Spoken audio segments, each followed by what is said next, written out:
Vous, est-ce que vous êtes pasteur? Excusez-moi, si je peux vous poser la question. Je suis disciple du Christ. Ah, vous n'êtes pas pasteur. Et vous, vous êtes pasteur?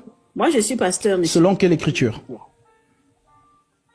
Selon quelle écriture? Oui. Vous pouvez être plus précis?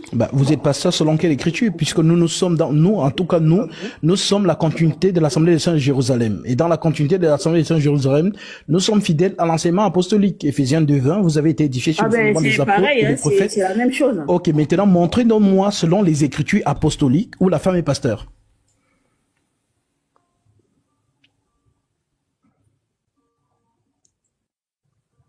Parmi les apôtres, il n'y avait pas, Jésus n'a pas choisi de femme comme pasteur. Alors, je vous pose donc la question, puisque nous avons donc hérité l'enseignement des apôtres sur la recommandation du Seigneur Jésus, Jean chapitre 17, verset 20. Je ne prie pas seulement pour eux, mais encore pour tous ceux qui croiront en moi par leurs paroles. Alors, les apôtres nous ont enseigné des paroles, ils nous ont donné des lettres, et nous sommes fondés sur ces lettres-là. Je vous ai cité ici 2 Thessaloniciens 2:15, ainsi donc frères, demeurez fermes.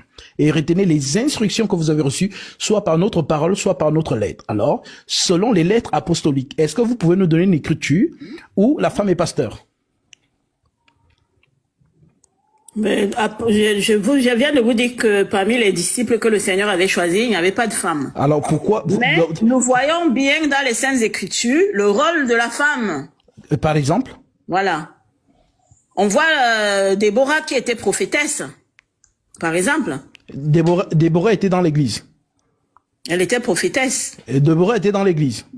Mais je vous dis que Déborah était prophétesse. Déborah avait le don de prophétie. Le Seigneur n'a jamais mis les femmes de côté. S'il vous plaît. Le Seigneur n'a jamais mis les femmes de côté. Il y avait des femmes qui le suivaient aussi. Calmez-vous, allons-y doucement. Oui. Lorsqu'on parle, vous parlez souvent de Déborah ou de Anne ou de Myriam. Oui. Ces femmes avaient ce qu'on appelait le don de prophétie, qui fait partie des dons dans Romains chapitre 12. Je vais vous lire cela. Romains. Le don de prophétie, je le connais. Ça veut dire elle travaillait quand même pour Dieu aussi. C'est un don. C'est-à-dire que dans le corps du Christ, nous sommes les membres du corps.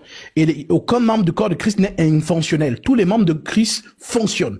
Et donc, dans ces membres-là, ce que la main fait, c'est ce qu'on appelle don. Ça veut dire que, par exemple, il y a des sœurs qui ont le don de prophétie.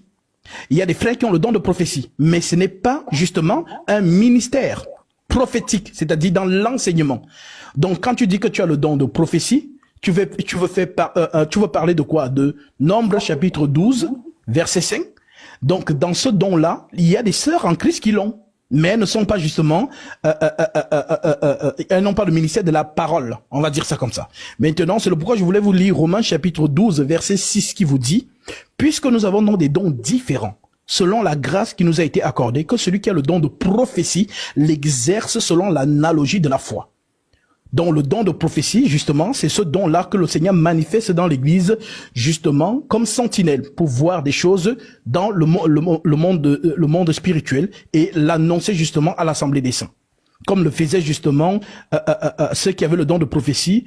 L'apôtre Paul, par exemple, avait le don de prophétie. Lorsqu'il prophétise en disant « Car il viendra un temps où les hommes ne supporteront pas la saine doctrine. Ayant la démangeaison d'entendre des choses agréables, ils se donneront une foule de docteurs selon leurs propres désirs, détourneront l'oreille de la vérité et se tourneront vers les fables. » Aujourd'hui, nous sommes dedans. Maintenant, c'est le pourquoi je vous pose la question conformément à l'enseignement de ces apôtres. Montrez-nous dans une assemblée où une femme a été pasteur. Je n'ai vu aucune église mais je vois quand même le rôle, j'ai lu en parcourant toute la Bible, j'ai vu que les femmes ont été très actives. Oui, même les femmes. Avec le Seigneur Jésus, elles ont été ne vous inquiétez pas, je vais vous lire ça. Et... Luc chapitre 8, verset 2. L'Écriture dit ceci. Dans Luc chapitre 8, verset 2, l'Écriture dit, les 12 étaient avec...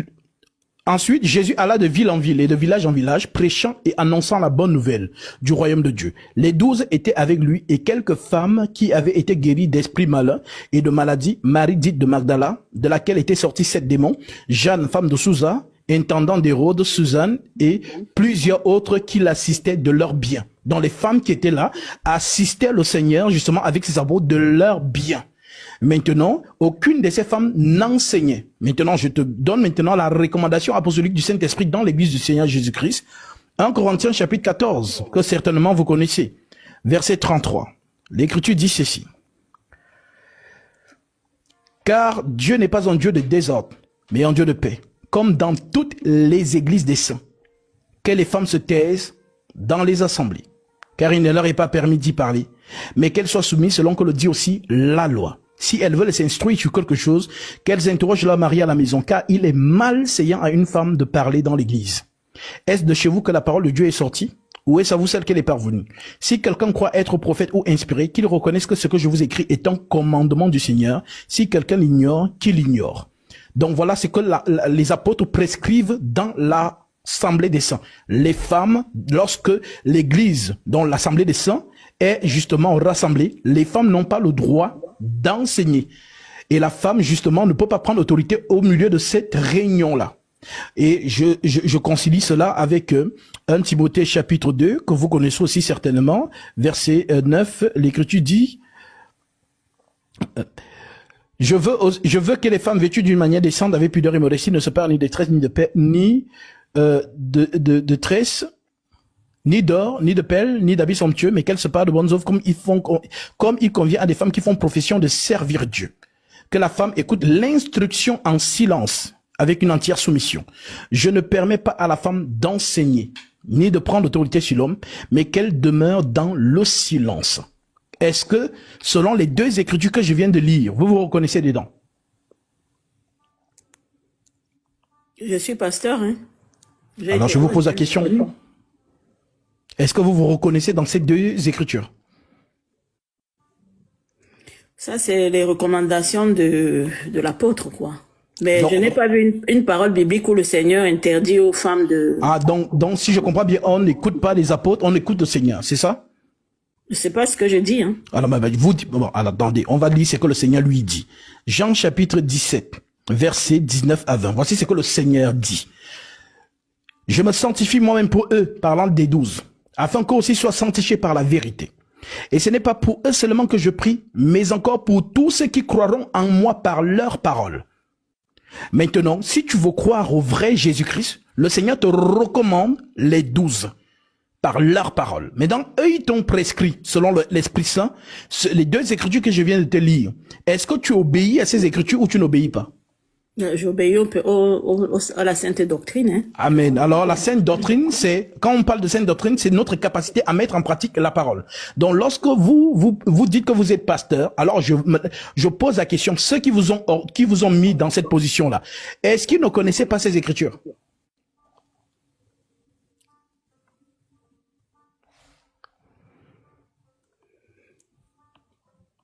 Je ne sais pas, je ne sais quoi vous répondre, monsieur.